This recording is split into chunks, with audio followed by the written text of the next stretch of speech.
9 ତାରିଖ ଶନିବାର ସକାଳ 9ଟା ସମୟରେ ସ୍ଥାନୀୟ ହରଚଣ୍ଡୀ ସାହିସ୍ଥିତ ସରସ୍ୱତୀ ଶିଶୁ ବିଦ୍ୟା ମନ୍ଦିର ପରିସରରେ ପ୍ରାଦେଶିକ ସଙ୍ଗୀତ ପ୍ରଶିକ୍ଷଣ କାର୍ଯ୍ୟକ୍ରମର ଉଦ୍ଘାଟନ ଉତ୍ସବ ଅନୁଷ୍ଠିତ ହୋଇଯାଇଛି। ଏହି ଉତ୍ସବରେ ପୂର୍ବ କ୍ଷେତ୍ରର ସଂଗଠନ ମନ୍ତ୍ରୀ ତଥା ପୂର୍ବ କ୍ଷେତ୍ରର କାର୍ଯ୍ୟକାରିଣୀ ସଦସ୍ୟ ଶ୍ରୀଯୁକ୍ତ ଦିବାକର ଜୀ ପ୍ରଦୀପ ପ୍ରଜ୍ୱଳନପୂର୍ବକ ଉଦ୍ଘାଟନ ଉତ୍ସବକୁ ଆଗେଇ ନେଇଥିଲେ। ଶିକ୍ଷା ବିକାଶ ସମିତିର ପୂର୍ବ ସମ୍ପାଦକ ସଂଯୋଜକ ତଥା ପ୍ରାନ୍ତ ବିଦ୍ୟୁତ୍ ପରିଷଦର ସଦସ୍ୟ କୁମାର ହାତୀ ଓ ବିଦ୍ୟାଳୟ ପ୍ରଧାନାଚାର୍ଯ୍ୟ ଶ୍ରୀଯୁକ୍ତ ରବୀନ୍ଦ୍ର କୁମାର ନନ୍ଦଙ୍କ ତତ୍ତ୍ୱାବଧାନରେ ଆୟୋଜିତ ଏହି କାର୍ଯ୍ୟକ୍ରମରେ ପ୍ରାନ୍ତ ସଙ୍ଗୀତ ସଂଯୋଜକ ତଥା ସରସ୍ୱତୀ ଶିଶୁ ବିଦ୍ୟା ମନ୍ଦିର ଘୋଡ଼ା ବଜାରର ପ୍ରଧାନ ଆଚାର୍ଯ୍ୟ ଶ୍ରୀଯୁକ୍ତ ପ୍ରସନ୍ନ ପ୍ରଧାନ ଅତିଥି ପରିଚୟ ପ୍ରଦାନ କରିଥିବା ବେଳେ ସ୍ଥାନୀୟ ବିଦ୍ୟାଳୟର ସଭାପତି ଶ୍ରୀଯୁକ୍ତ ଅରୁଣ ମିଶ୍ର, ସମ୍ପାଦକ ଶ୍ରୀଯୁକ୍ତ ଜମ୍ବେଶ୍ୱର କୁଟିଆ, ଶିକ୍ଷା ବିକାଶ ସମିତିର ପ୍ରାନ୍ତ ସଙ୍ଗୀତ ଶିକ୍ଷା ସଂଯୋଜକ ଶ୍ରୀଯୁକ୍ତ ଜିତେନ୍ଦ୍ର କୁମାର ପଣ୍ଡା ମହୋଦୟ ପ୍ରମୁଖ ଉପସ୍ଥିତ ରହିଥିଲେ। ଏହି ଅବସରରେ ବିଦ୍ୟାଳୟର ଶିଶୁ ଭାଇ ଭଉଣୀଙ୍କ ଦ୍ୱାରା ସ୍ୱାଗତ ସଙ୍ଗୀତ ଗାନ କରାଯାଇଥିଲା। ସପ୍ତଦିବସୀୟ ଏହି ସଙ୍ଗୀତ ପ୍ରଶିକ୍ଷଣ କାର୍ଯ୍ୟକ୍ରମରେ ଶ୍ରୀଯୁକ୍ତ ଜିତେନ୍ଦ୍ର କୁମାର ପଣ୍ଡା ମହୋଦୟ ସଙ୍ଗୀତ ପ୍ରଶିକ୍ଷଣର ଉଦ୍ଦେଶ୍ୟ ବିଷୟରେ ସମ୍ୟକ୍ ଧାରଣା ପ୍ରଦାନ କରିଥିଲେ।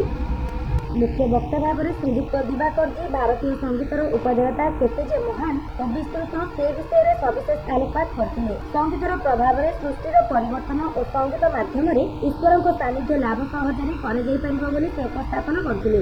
ଏହି କାର୍ଯ୍ୟକ୍ରମରେ 10 ଜଣ ପ୍ରଶିକ୍ଷାର୍ଥୀ ଓ 100 ଜଣ ଶିକ୍ଷାର୍ଥୀ ଅଂଶଗ୍ରହଣ କରି 7 ଦିନ ଧରି ଶିକ୍ଷା ଗ୍ରହଣ କରିବାର ବ୍ୟବସ୍ଥା କରାଯାଇଛି।